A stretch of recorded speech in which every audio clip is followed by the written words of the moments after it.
A dor miofascial, para a gente diagnosticar, né, para a gente saber o diagnóstico, a gente vai basear-se em critérios do RDC ou do DC. É a sigla em inglês do Research Diagnostic Criteria ou do Diagnostic Criteria.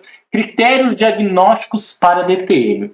Hoje, uma forma de organizar o nosso raciocínio é organizar o nosso raciocínio através de questionários, como o DC e o RDC, que vão nos ajudar a dar critérios diagnósticos para DTM.